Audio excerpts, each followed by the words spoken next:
Hello पिला माने केमती अछंती समस्ते भलरे अछंती तो मन दे पाठ पढ़ुचंती। आज आमे परिवेश विज्ञान द्वितीय श्रेणी प्रथम विषयर क्वेश्चन आंसर करबा। एबे देखंतु कोन अछि खाद्य हमको कार्य करिया पई कोन जोगाए शक्ति टंका मनीष हम कोन जोगाए खाद्य हमको शक्ति जोगेले आमे कार्य करिथाउ। खाद्य न खाइले देह किपरि रुहे खाद्य न खाइले देह दुर्बल हो जाए। खाद्य खाइले सबल होता है तो खाद्य न खाइले देह दुर्बल हुए। जल रक्त को डैश रखे कठिन तरल नरम जल रक्त को तरल रखी थाए। मांकड़ एक डैश प्राणी मांकड़ कौन खाई थाए मांसाशी तृणभोजी सर्वभोग। मांसाशी अर्थ कौन मांस खाइया मांकड़ मांस खाई न थाए। सर्वभोग अर्थ कौन मांस भी खाइबे आउ डाल पत्र उद्भिद जातीय खाद्य खाइबे।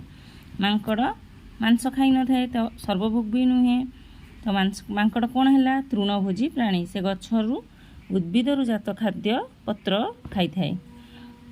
अलगा शब्द बाछी चारिपटे गोल बुलेबा। 2 नंबर क भात रुटी डाली मांस मांस कौन है मांस है अलगा शब्द भात रुटी डाली एका प्रकार।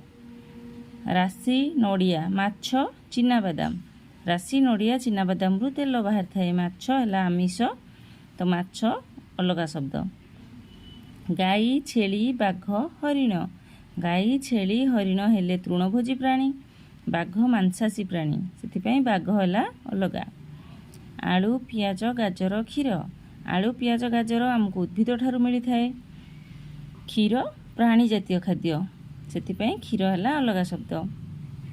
आंब आलू नाशपति सेव आलू अलगा शब्द आंब नाशपति सेव फल रे जाए आलू परिवारे तो आलू है अलगा शब्द। आउ गोटे कथा ये तीन जाक ऊपर फली थाए किंतु आलू माटी तले फले। बाघ एक तृणभोजी प्राणी ठीक ना भूल भूल बाघ गोटे मांसाशी प्राणी से खाली मांस खाए। नलकूपर जल पीवा उचित नुहे भूल नलकूपर जल ही पीवा उचित नलकूपर जल पीले देह खराब होई न थाए।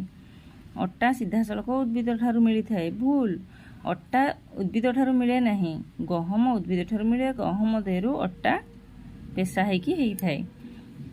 सांगुणा एक तृणभोजी प्राणी भूल सांगुणा मांसाशी प्राणी खाद्य जल द्वारा हजम होई थाए एटा ठीक खाद्य जल द्वारा ही हजम हुए।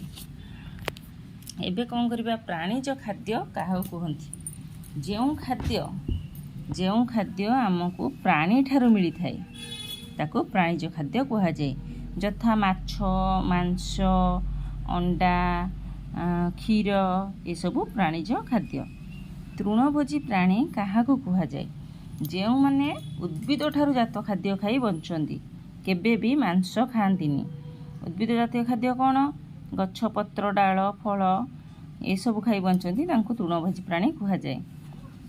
शक्ति प्रदानकारी खाद्य क्या कहुए जो खाद्य खाइबा द्वारा आमको कार्य करने शक्ति मिली थाए ताको शक्ति प्रदानकारी खाद्य कहा जाए थाए।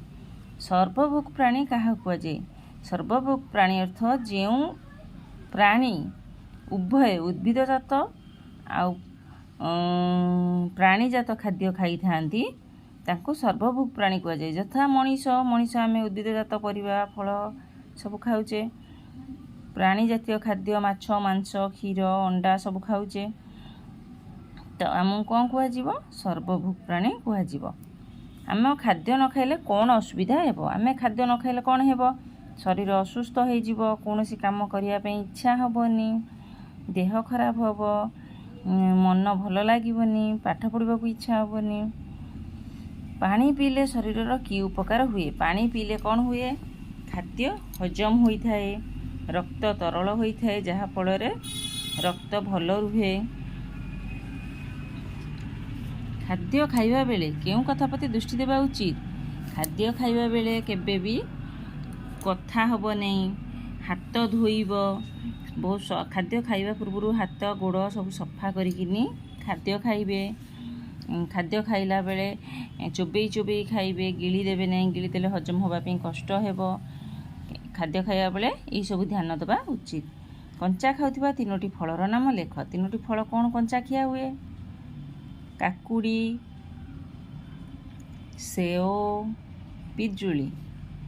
खाद्य को अधिक सिझाइले कि असुविधा हेब? खाद्य को अधिक सिझाइले खाद्यर जो विटामिन आम शरीर पर निहाती उपयोगी खाद्यरू से विटामिन सबू अधिक सिझाइबा द्वारा नष्ट हो जाए, तो से आम देह पाई बेसी उपयोगी हो न थाए। खाद्य को अधिक सिझाइबा खाइबा उचित नुहे।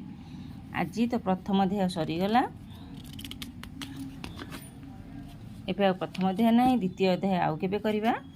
रहुची, बाय, नमस्कार।